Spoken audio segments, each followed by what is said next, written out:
Somewhere inside a burning city, a woman is about to die. And her death might be the exact moment that turns Rhaenyra from a queen the people respect into a queen the people fear. In the House of the Dragon, Season 3, Episode 4 trailer, there is one shot that lasts less than 2 seconds. Ormund's face glows in orange and gold light, like fire is happening right in front of him. That's it. No context, no explanation. But if you connect it to something we already know from earlier episodes, this tiny shot could be hiding the darkest twist of the entire season. Let's break it down piece by piece. To understand why this shot matters so much, we need to go back a little. Back in Season 2, there is a character named Hugh Hammer. Hugh is a blacksmith, a normal working man who ends up becoming a dragon rider almost by accident.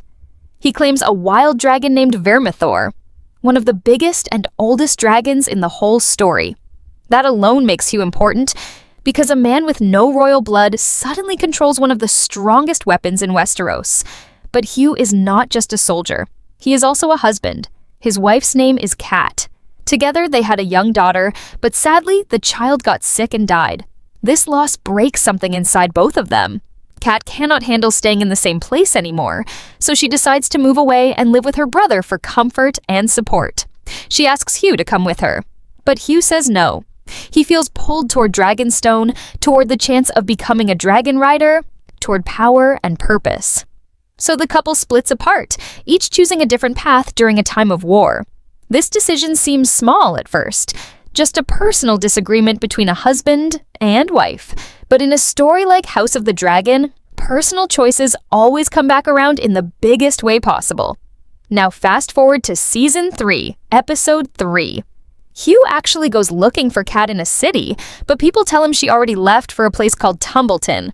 At the time, this feels like a side detail, something we might forget, but it isn't, because in the very same episode, Ormund Hightower makes his move. He pretends to bend the knee to Daemon and the Blacks, buying their trust.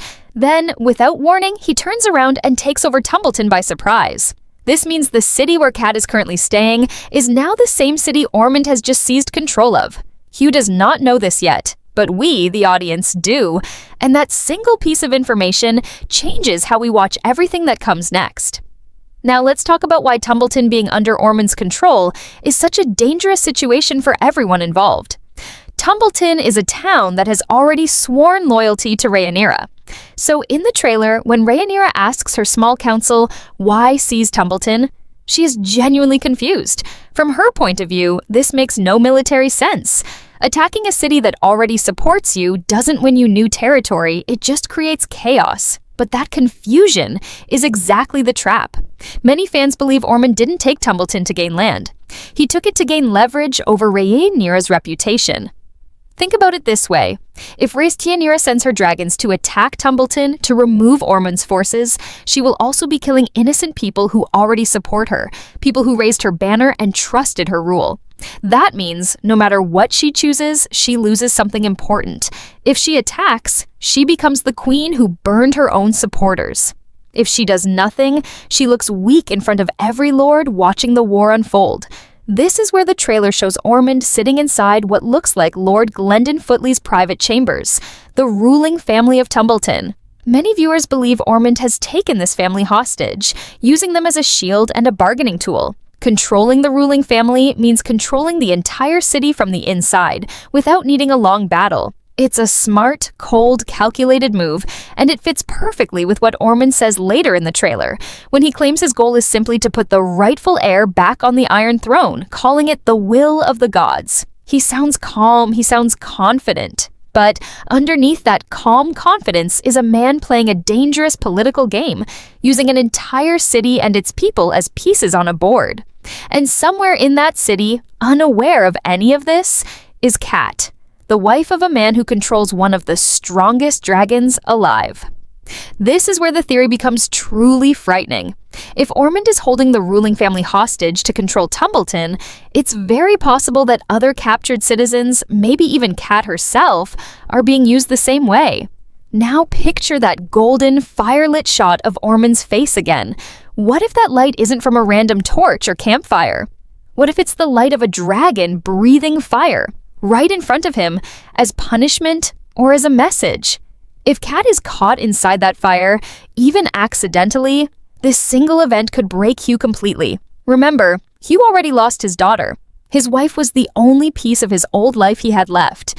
If she also dies, and dies because of a war she had nothing to do with, Hugh won't react like a calm soldier following orders.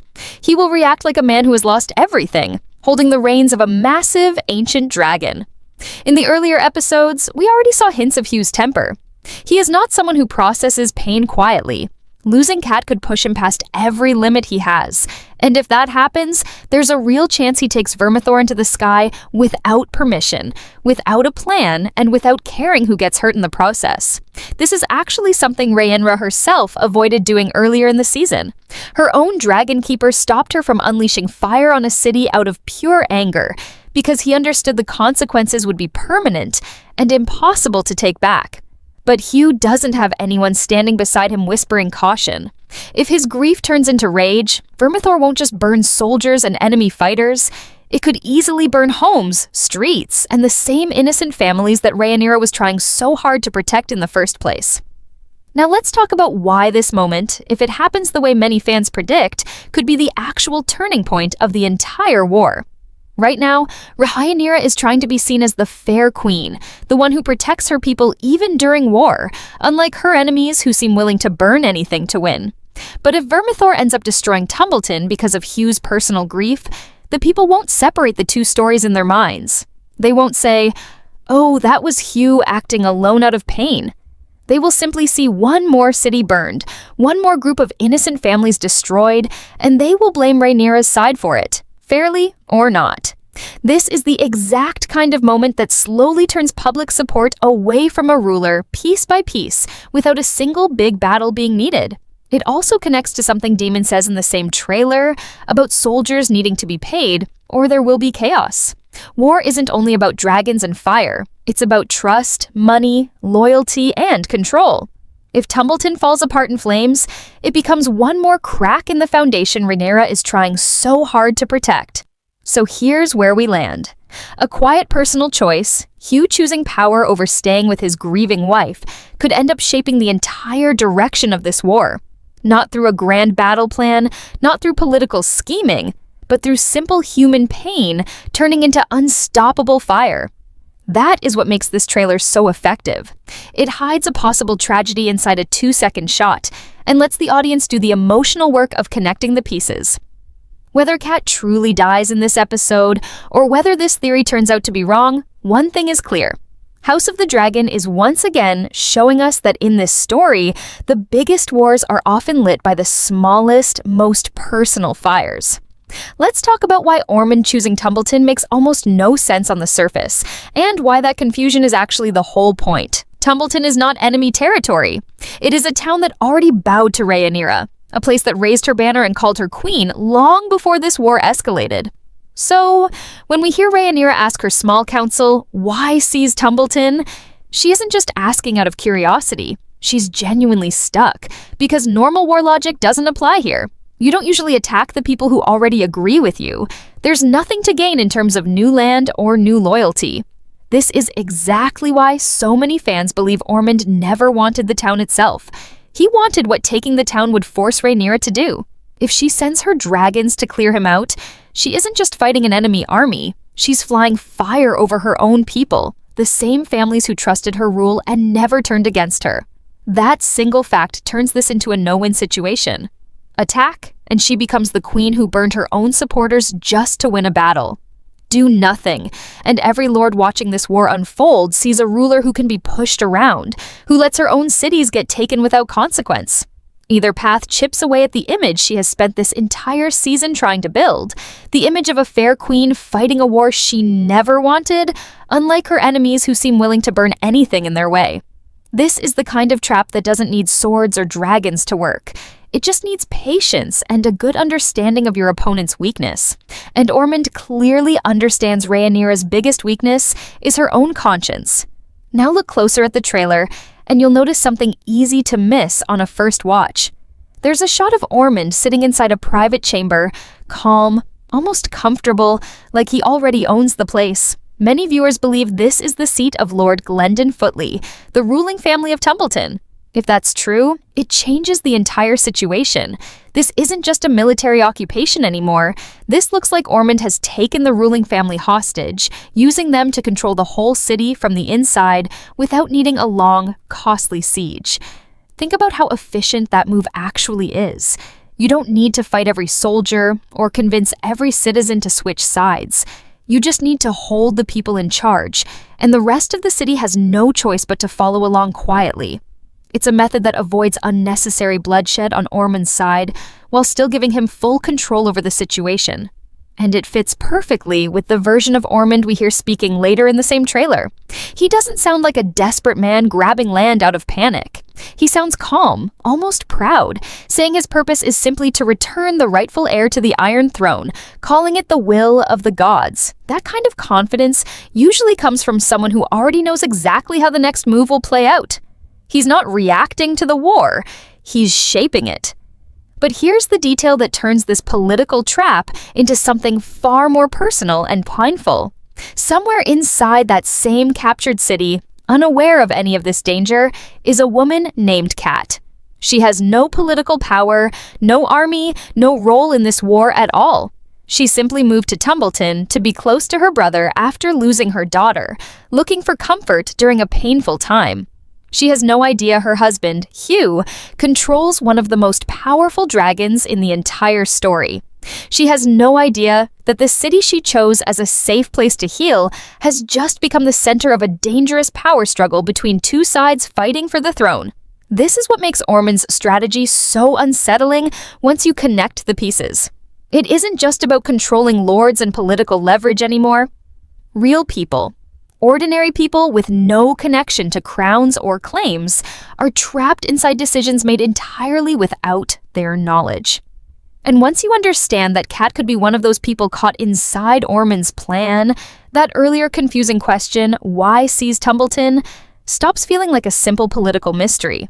It starts feeling like the beginning of a much more personal tragedy, one that could reach far beyond the walls of the town itself.